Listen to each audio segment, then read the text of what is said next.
Good morning বন্ধুরা, কেমন আছো সবাই? আশা করি সবাই ভালো আছো। আর তোমাদের ভালোবাসায় আমিও ভালো আছি।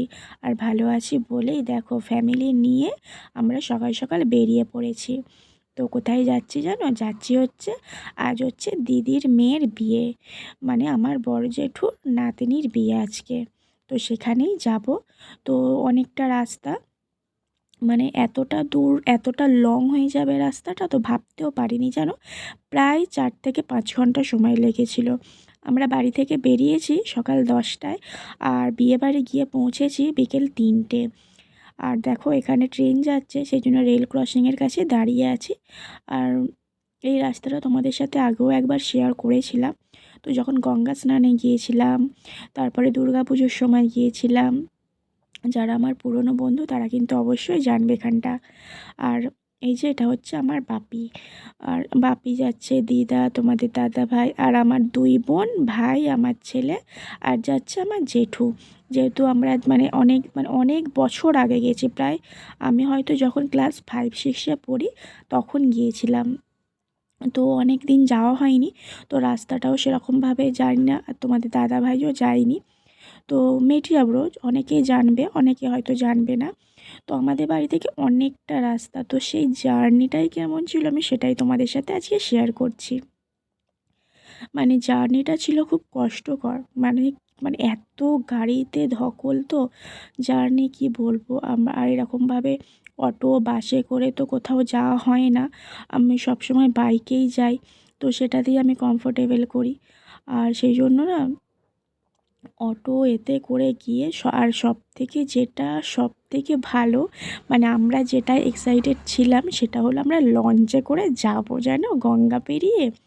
মানে এটা হচ্ছে আমাদের কাছে সুখবর। এই যে এতটা রাস্তা কষ্ট করেছি, তো এটা কিন্তু আমাদের কিছু মনে হয়নি, শুধুমাত্র আমরা গঙ্গা পেরিয়ে লঞ্চে করে যাব বলে। তো আমরা তো ভেবেছিলাম লঞ্চে করে যাব, তো আমার জেঠু নিয়ে এসছে অন্য রাস্তা দিয়ে।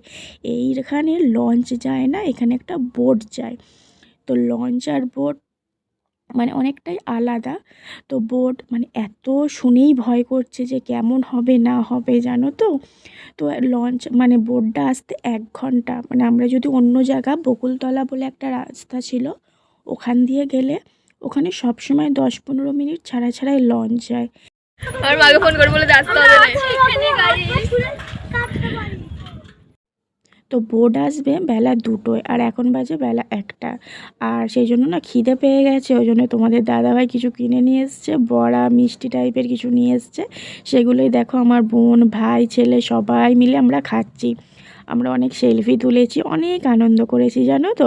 আর দেখতে পাচ্ছ কত হাওয়া দিচ্ছে, আমার চুল তো পুরো ঘেঁটেই গেছে, আর আমি কিচ্ছু সাজিনি।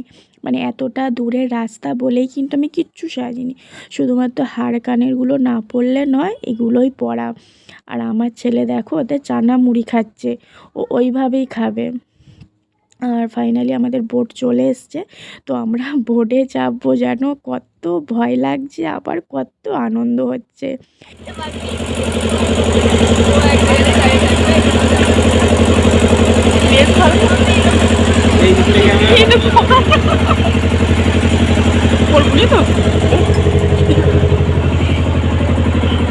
ধাপাধাপি খেয়েছে দিন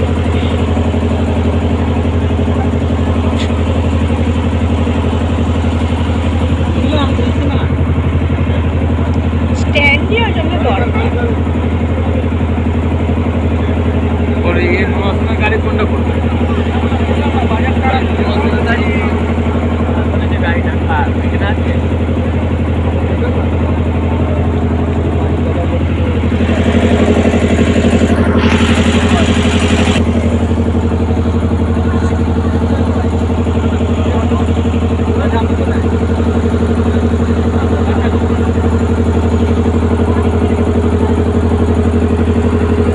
গাড়ি ঠিক করে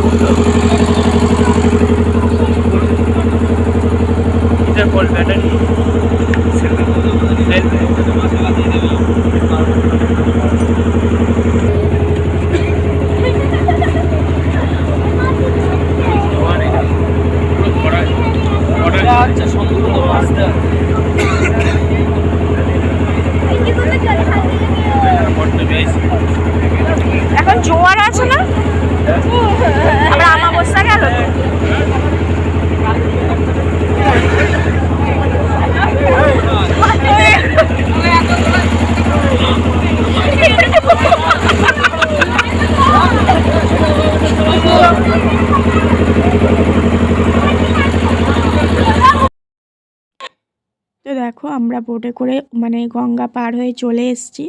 তো এত সুন্দর লাগছিল আর কি ভয়ও করছিল, মানে আর যখন পাশ দিয়ে বড় বড় লঞ্চ ট্রলারগুলো যাচ্ছিল না, পুরো বোটটা যেন দুলে উঠছিল, খুব ভয় করছিল আবার খুব ভালো লাগছিল। এটা একটা নতুন এক্সপিরিয়েন্স হলো। যাই হোক, আমি মানে কোনোদিনও উঠিনি, কোনোদিনও বলতে ওই যে মানে যখন ক্লাস 5-6-এ পড়ি তখন এসেছিলাম দিদির বাড়ি, সেই উঠেছি, তখন লঞ্চে উঠেছিলাম।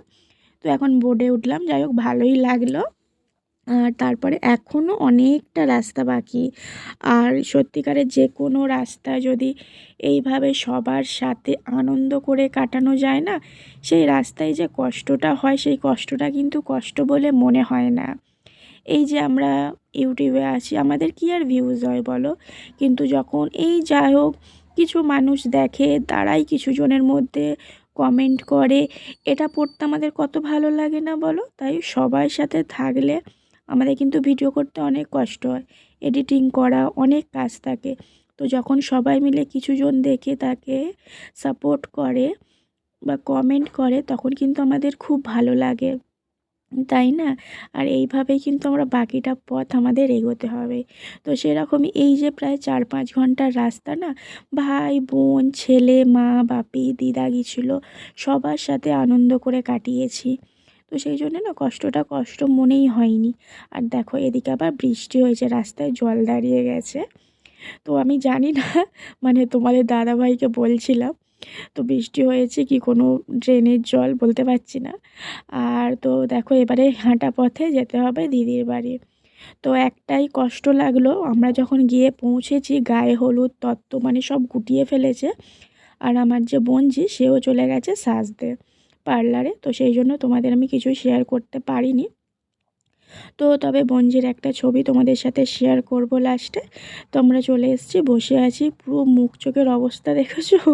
আর এই যে দেখো আমার জামাইবাবু এখানে মাছ কাটছে, তত্ত্বই মাছ দিতে হয়। তো আসলে এগুলো যারা রান্না করে তাদের দিলেই হয়, তো এটা মানে অন্য জায়গায় খাওয়া দাওয়ার ব্যবস্থা হয়েছে, তো সেই জন্য জামাইবাবু এটা বাড়িতেই কেটে দিচ্ছে। বলে আমি গোটা কেটে দিই, তোর দিদি আঁশটা ছাড়িয়ে নেবে বলে জামাইবাবুই মাছটা কেটে ফেলেছে। তো যাই হোক এবার মানে অনেকটা 3-3:30 মতো বাজতে চলে গেছে জানো। তখন আমরা ভাত খেলাম গিয়ে, প্রায় মানে সবই মানে সকালের যা যা বিয়ে রিচুয়ালস থাকে সবই শেষ। তো আমরা এতটা আমাদের দেরি হয়েছে জানো। তো তারপরে যেহেতু অন্য জায়গায় মানে একটা হল ভাড়া করা হয়েছে, তো একটা গাড়ি ওই জন্য জামাইবাবু করে দিয়েছে, মানে সারাদিন যারা যাতায়াত করবে সেই জন্য অনেকটা, প্রায় 5 থেকে 10 মিনিটের রাস্তা। তো দেখো বাপি ভাই বোন আমরা এখন খেতে যাচ্ছি দুপুরে, মানে এখন বিকেল হয়ে গেছে জানো, দুপুরের খাবার খেতে যাচ্ছি। তো দেখো দুপুরে ছিল ভাত ডাল ঝুরো ঝুরো আলু ভাজা তরকারি আর মাছের ঝাল। তো দেখো পুরো এখানে ফাঁকা হয়ে গেছে, কিছুজন খাচ্ছে। তো চলো বন্ধুরা, আজকের ভিডিওটা এখানেই শেষ করছি। ভিডিওটি কেমন লাগলো অবশ্যই কমেন্ট করে জানিও, ভালো লাগলে একটা লাইক করে দিও, আর নতুন বন্ধু আসলে আমার চ্যানেলটা সাবস্ক্রাইব করে পাশে থেকো। তো আবার দেখা হবে অন্য কোনো দিন অন্য কোনো ভিডিওর সাথে। তো অন্য কোনো ভিডিও বলতে এই ভিডিওটা রাতে তো কনেকে দেখাবো, তো সেটাই নিয়েই ফিরে আসব। তো চলো আজকের মতো টাটা, তোমরা ভালো থেকো সুস্থ থেকো সাবধানে থেকো।